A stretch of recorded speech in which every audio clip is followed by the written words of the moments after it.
رد و بدل کے حوالے سے ہو یا مختلف چیزوں پر ٹیکسیشن میں چھوٹ کے حوالے سے ہو، تو ہم ان تمام چیزوں کو اپنے لیے بہت اچھے طریقے سے ایکسپلائٹ کر سکتے ہیں۔ لہٰذا ہمیں اس وقت ویٹ اینڈ سی کی پالیسی کو اپنانا چاہیے، ہارڈ ہٹنگ نہیں کرنی چاہیے۔ یہ ضرور ہے کہ ہم جلسے کریں، جلوس کریں، مظاہرے کریں، انٹرویوز دیں، ٹی وی پہ آئیں، اب جو حکومت ہے اس کو ٹف ٹائم دیں، اور اس کے لیے ہم مکمل طور پر تیار بھی ہیں، ہم ہمیشہ اس پر آگے بڑھنے کے لیے بھی تیار رہتے ہیں۔ البتہ حکومت کی جو خامیاں ہیں ان کو مکمل طور پر اجاگر کیا جائے۔ عمران خان صاحب نے اس نقطۂ نظر کے سامنے آنے کے بعد دو فیصلے کیے۔ ایک ان کا یہ فیصلہ ہے، انہوں نے فواد چودھری صاحب اور حماد اظہر صاحب اور جو ان کے بابر اعوان صاحب، ان پر مشتمل ایک کمیٹی بنا دی ہے، اور اس کو یہ ہدایت جاری کی ہے کہ وہ تمام کیسز جو اس وقت حکومت میں شامل شہباز شریف صاحب سے لے کر عبدالقادر پٹیل صاحب تک جو شخصیت جن کے خلاف جہاں جہاں پر کیسز ہیں اور خاص طور پر کرپشن کے کیسز ہیں، ان کی سماعت پہ جو لوگ ہیں تین، ان کی یہ ڈیوٹی لگائی ہے کہ جناب آپ نے یہاں پر موجود رہنا ہے اور ان کیسز کے اندر یہ دیکھنا ہے کہ کارروائی کس طریقے سے چل رہی ہے، حکومت جو پروسیکیوشن ہے وہ ان مقدمے کی کیسے پیروی کر رہا ہے، ایف آئی اے کیسے پیروی کر رہا ہے، اینٹی کرپشن کیسے پیروی کر رہا ہے، نیب کیسے پیروی کر رہا ہے، اور کیا حکومت کو یا حکومتی وزراء کو، وزیر اعظم کو کسی بھی قسم کی کوئی رعایت مل رہی ہے، اور اگر ایسا ہوتا ہے تو آپ نے فوری طور پر عدالت سے باہر نکل کر ایک گرما گرم میڈیا ٹاک کرنی ہے، اور اس کی بیس پر ہم اگلا نیریٹو کو بلڈ کریں گے۔ دوسرا، جہاں تک بات ہے بیک چینل رابطوں کے لیے، تو اس کے لیے اب عمران خان صاحب کسی اور کے اوپر بھروسہ کرنے کے لیے تیار نہیں ہیں، کیونکہ وہ جس پہ بھروسہ کرتے ہیں وہ جا کے اپنی لائن سیدھی کرنے کی کوشش میں مصروف ہو جاتا ہے، اور وہ اپنی لائن سیدھی کرتا ہے تو پھر عمران خان صاحب کے لیے پرابلم ہوتی ہے۔ اور میرا یہ خیال ہے کہ عمران خان صاحب نے شاید یہ ونڈو آف اپرچونٹی اپنے لیے خود ہی کھولنے اور اس کو پرسو کرنے کا فیصلہ کیا ہے۔ البتہ یہ ضرور ہے کہ وہ لاہور آئیں گے، اچھا لاہور آئیں گے بھی چارٹرڈ پلین کے اوپر، کیونکہ کراچی بھی وہ گئے تھے چارٹرڈ پلین کے اوپر، اب لاہور بھی وہ چارٹرڈ پلین کے اوپر ہی آئیں گے، اگرچہ اس کے اوپر پھر دوبارہ ایک نئی بحث شروع ہو جائے گی کہ اب 27 لاکھ کا خرچہ کون پے کرے گا۔ ویسے تو 100 روپے کا چندہ وصول کیا انہوں نے، اچھے خاصے پیسے اکٹھے کیے ہیں، لیکن دیکھنا یہ ہے کہ یہ کنٹروورسی کیسے ڈیولپ ہوگی، کیونکہ اب عمران خان صاحب کو عادت پڑ گئی ہے وی وی آئی پی پروٹوکول لینے کی، پاکستان ایئر فورس کے جیٹس کے اوپر بیٹھ کے آرام سکون سے آنے کی۔ اب وہ اس اپنے سٹینڈرڈ سے ذرا شاید نیچے آنے کے لیے تیار نہیں ہے، اور اسی لیے لاہور تک آنے کے لیے موٹر وے پہ بھی آیا جا سکتا تھا، لیکن انہوں نے ایک مرتبہ پھر چارٹرڈ پلین کے اوپر آنے کو پسند کیا۔ خیر وہ تو ان کا اپنا فیصلہ ہے، لیکن لاہور کے جلسے کے لیے انہوں نے جو فیصلے کیے ہیں اب وہ اس کے اوپر مکمل طور پر قائم ہیں۔ ایک، آج کے جلسے میں وہ اپنی تقریر کے دوران الیکشنز تک سڑکوں کو آباد رکھنے کا اعلان کریں گے، یعنی کسی نہ کسی صورت میں کسی نہ کسی معاملے کو لے کر عمران خان صاحب نے سڑکوں پہ رہنا ہے اور پورے ملک کے اندر جلسے جلوس انہوں نے کرتے رہنا ہے، یہ ان کا حتمی فیصلہ ہے۔ اور ایسے کسی بھی موقع پر جب انہیں اس بات کا احساس ہو گیا کہ یہ حکومتی اتحاد نہیں چلے گا، کیونکہ یہ مختلف الخیال جماعتیں ہیں جو ایک اکٹھی ہو گئی ہیں عمران خان صاحب کے نظر میں، ان کا ایک دوسرے کے ساتھ زیادہ دیر تک متحد رہنا ممکن نہیں ہے، لہٰذا وہ موقع کی تلاش میں ہوں گے، اور جیسے ہی ان کو اس بات کا اندازہ ہوگا کہ حکمران اتحاد اب اندرونی طور پر کوئی خلفشار کا شکار ہو گیا، کسی لڑائی جھگڑے کا شکار ہو گیا، اختلافات کا شکار ہو گیا، تو ایسے کسی بھی کمزور لمحے پر عمران خان صاحب لانگ مارچ کے لیے کال دے دیں گے، اور پھر جو صحیح معنوں میں حکومت کے لیے کسی نہ کسی قسم کے خطرات لاحق ہو جائیں گے۔ اس کے ساتھ ساتھ عمران خان صاحب اب ایک نئے بیانیے کے ساتھ آئیں گے مارکیٹ میں، یعنی سیاسی میدان میں، اور ان کا نیا بیانیہ بیس کرے گا 2/3 میجورٹی کے حصول کے لیے، کیونکہ وہ یہ سمجھتے ہیں، اور انہوں نے اپنے اس بیانیے کی تشکیل کے عمل کا بھی آغاز کیا، کل ٹویٹر سپیس میں بھی کیا، اس سے پہلے جو بیٹ رپورٹرز تھے پی ٹی آئی کے اسلام آباد میں ان کے ساتھ ملاقات میں کیا، اس سے پہلے جو ان کے اپنے من پسند اینکرز تھے ان کے ساتھ ملاقات میں کیا، اور واضح طور پر ان کا یہ کہنا ہے کہ اتحادی حکومت میں کام کرنا ان کے لیے ایک بہت ہی برا تجربہ رہا ہے، ایک تلخ تجربہ رہا، کیونکہ ان کو قدم قدم پر بلیک میلنگ کا سامنا کرنا پڑا، اور ان کی مجبوری یہ تھی کہ ان کے پاس سمپل میجورٹی بھی نہیں تھی کہ وہ اسمبلی سے کم از کم بجٹ ہی منظور کرا لیتے۔ اب وہ نئے انتخابی بیانیہ جو وہ تشکیل دینا چاہتے ہیں، وہ تشکیل دینا چاہتے ہیں خودداری کے عنوان کے اوپر، وطن پرستی کے عنوان کے اوپر، اور اس عنوان کے اوپر جب وہ ایک نئے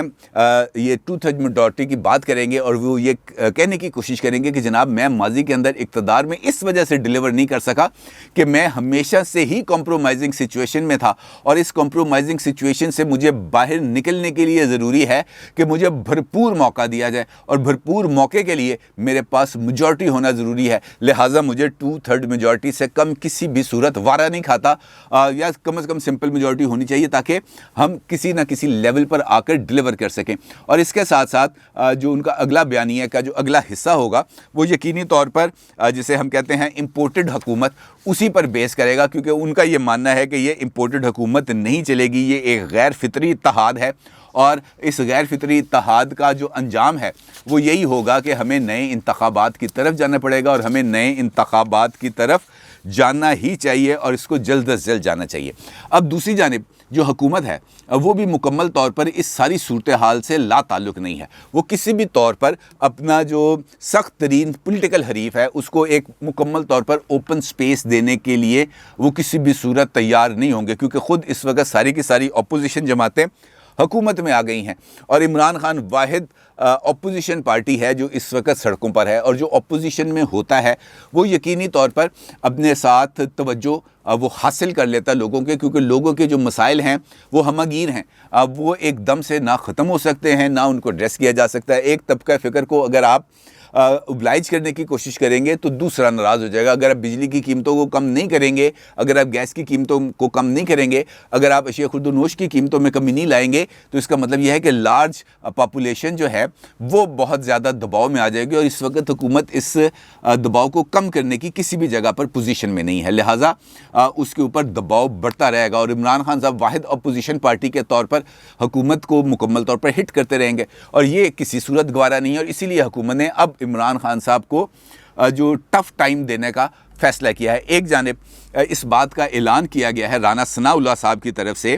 کہ وہ ایگزٹ کنٹرول لسٹ جو ہے جس کو ECL کہتے ہیں ان کو دوبارہ مرتب کریں گے، اور اس کے اندر وہ تمام لوگ جو پچھلی حکومت کے سیاسی انتقام کا نشانہ بنتے ہوئے اس لسٹ کے اندر شامل کیے گئے تھے ان کو اس لسٹ سے نہ صرف نکالا جائے گا بلکہ وہ تمام لوگ جو اس لسٹ میں آنے چاہیے ان کے بقول ان کو اس لسٹ میں شامل کیا جائے گا۔ خاص طور پر وہ تمام افراد جو پاکستان کو اس گزشتہ 3.5 سال کے اندر معاشی طور پر جو تباہ کرنے کے میں ملوث تھے ان کے نام آئیں گے اس لسٹ میں، اور اس کے لیے رانا ثناء اللہ صاحب نے معاشی دہشت گردی کا لفظ استعمال کیا ہے۔ ان کا یہ کہنا ہے کہ جنہوں نے معاشی دہشت گردی کی ہے انہیں بھاگنے نہیں دیا جائے گا، یعنی ان کے نام آئیں گے جناب ایگزٹ کنٹرول لسٹ میں۔ رانا ثناء اللہ کا یہ بھی کہنا تھا کہ معاشی دہشت گرد قومی مجرم ہیں جنہوں نے معاشی دہشت گردی کی ہے، اور ایگزٹ کنٹرول لسٹ میں اب ان کا نام آئے گا۔ عمران نیازی کو اپنی نااہلی اور لوٹ مار پر عوام سے باجماعت معافی مانگنی چاہیے۔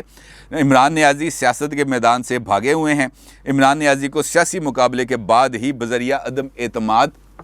ہم نے اقتدار سے باہر کیا۔ اب یہ بات ان کی اس سمت میں اشارہ کرتی ہے کہ رانا ثناء اللہ صاحب اب وزیر داخلہ بننے کے لیے مکمل طور پر ریڈی ہو چکے ہیں، اور وہ بطور وزیر داخلہ ایک جانب ایگزٹ کنٹرول لسٹ میں موجود ان تمام سیاسی لیڈرز کے نام نکالیں گے